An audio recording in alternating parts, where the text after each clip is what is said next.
जय श्री राम दोस्तों, आप देख रहे हैं YouTube चैनल ज्ञान स्टार प्लस।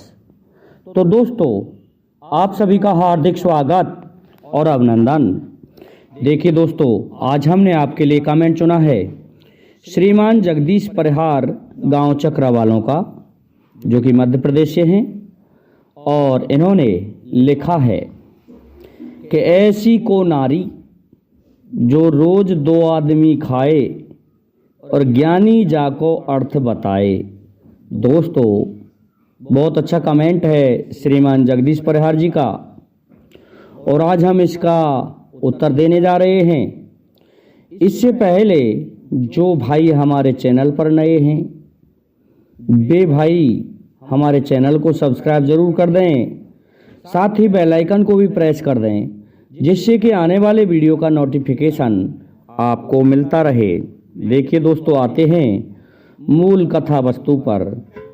इस कथा वस्तु के बारे में बहुत ही सुंदर लिखा है कि भगवान श्री कृष्ण ने अपने गीता के उपदेश में भी कहा है, और वही मैं कहने जा रहा हूं जो उन्होंने बताया है। गीता दोस्तों यथार्थ वाणी है। उस वाणी को, यथार्थ को कोई झुटला नहीं सकता। कि ये जो पहेली है, इसको हम कहीं भी ग्रंथों में नहीं लगा पाए, और ना ही ये लग सकती है कि ऐसी कोई औरत है जो रोज दो आदमी खा सकती है, कहीं भी नहीं है। लेकिन गीता के अनुसार कोई है, ये आध्यात्मिक पहेली है दोस्तों। तो जो रोज दो आदमियों को खाती है, वो कौन है?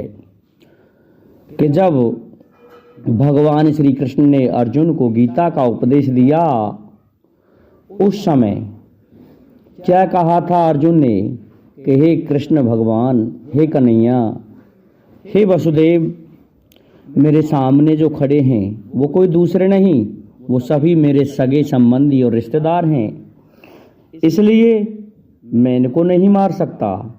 और अर्जुन को ग्लानि होने लगी और उसने अपने गांडीव धनुष को पटक दिया।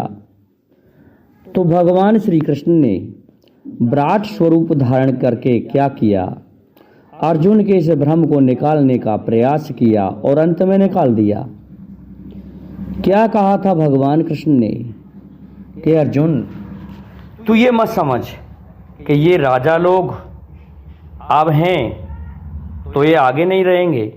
अरे ये भूत में काल में भी थे और ये वर्तमान में भी हैं। यही राजा लोग भविष्य काल में भी तुम्हें देखने को मिल जाएंगे। कि प्रभु कौन किसको जानता है? कि हाँ, ये सत्य है, कोई किसी को नहीं जानता। लेकिन ये मरते नहीं हैं, इनका शरीर मारा जाएगा, और तुम नहीं मारोगे तो ये तो वैसे ही मरे पड़े हैं। ये तुम तो निमित्त मात्र हो, इसलिए इनको तुम मारो, नहीं तो अपयश लगेगा तुम्हें। तुम्हारा जो कर्तव्य है उससे तुम विमुख हो रहे हो। इस बात को सुन के अर्जुन कहने लगा, प्रभु मेरी समझ में नहीं आई। कि ये समझ में आएगी। आत्मा है वो हमेशा शाश्वत है, चिरंतन है, परमात्मा का स्वरूप है, वो कभी भी नहीं मरती। आत्मा को ऐसे समझो, जैसे भी स्वरूप में उसको तुम ढालोगे उसी में वह वैसी ही दिखने लगती है। ऐसे समझो आत्मा को एक पानी का गिलास, जो पानी की आकृति होती है, गिलास में डाल दिया तो गिलास की आकृति हो गई, घड़े में डाल दिया तो घड़े की तरह भर गया। इसलिए हे अर्जुन, ये आत्मा है, ये शाश्वत है, चिरंतन है, और ये कभी भी मरती नहीं है। ये आत्मा जब दूसरे शरीर में जाती है तो ऐसे समझो कि इसने अपने वस्त्र बदल लिए। इससे अधिक आत्मा को और कुछ नहीं होता। ये अमर है, अजर अमर है, ये कभी भी नहीं मर सकती। ना इसको अग्नि जला सकती है और ना ही जल इसको गला सकता है। ये तो चिरंतन है।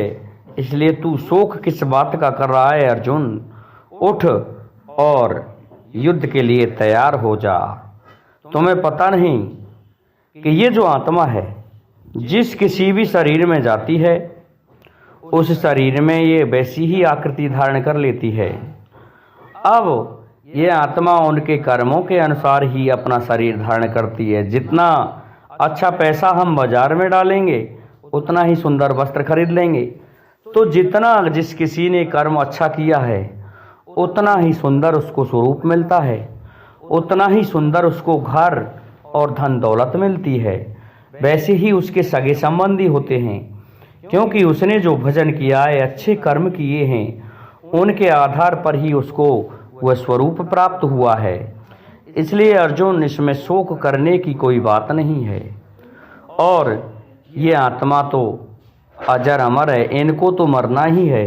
इसलिए उठो और तैयार हो जाओ, उठाओ गांडीव और मचा दो धूम शत्रुओं में और यश प्राप्त कर लो इस संसार में। ये मेरा तुम्हें उपदेश है। परंतु अर्जुन फिर भी खड़े नहीं होते हैं। तो भगवान श्री कृष्ण ने इतना विराट स्वरूप धारण किया और तब अर्जुन को समझाने लगे, कहने लगे, अर्जुन, जो कुछ हूँ इस संसार में वो मैं ही हूँ, मैं ही हूँ, मैं सभी जगह व्याप्त हूँ। तुम में भी मेरा ही स्वरूप है। ये राजा लोग जो खड़े हुए हैं इनमें भी मेरा ही स्वरूप है।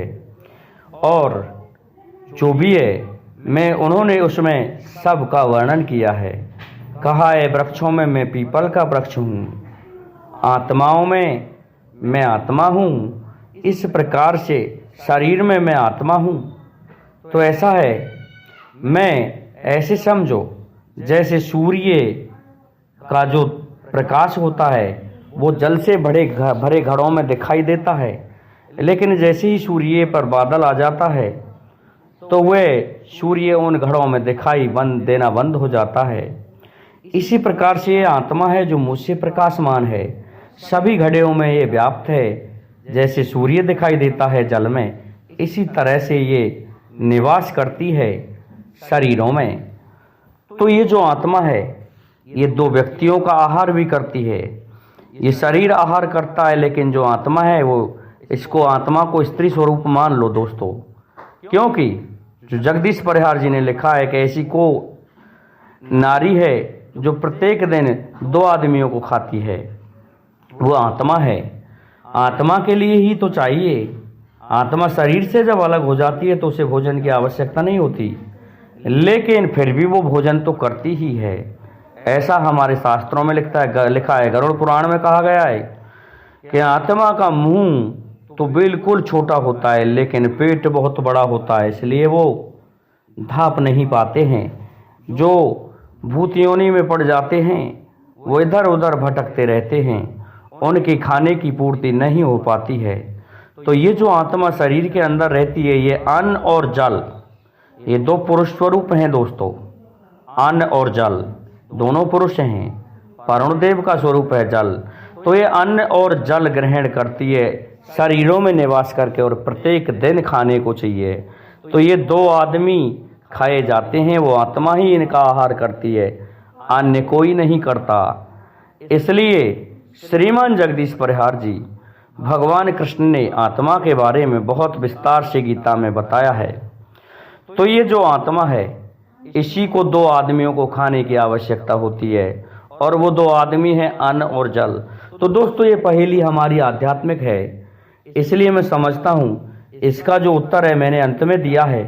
तो अंत में यही उत्तर दिया है कि आत्मा को खाने के लिए अन्न जल की आवश्यकता होती है। अन्न जल दोस्तों पुरुष स्वरूप हैं और आत्मा स्त्री स्वरूप है। तो ऐसी नारी आत्मा है और आत्मा ही इन 2 पुरुषों को खाती है। तो मैं समझता हूँ आपकी समझ में हमारा वीडियो आया होगा। इसलिए आप सभी से मेरा निवेदन है कि आप हमारे इस वीडियो को लाइक, शेयर और सब्सक्राइब कीजिए, साथ ही बेल आइकन को भी प्रेस कर दीजिए, जिससे कि आने वाले वीडियो का नोटिफिकेशन आपको मिलता रहे। दोस्तों जय हिंद, जय भारत, जय जय श्री राधे, जय जय श्री राम।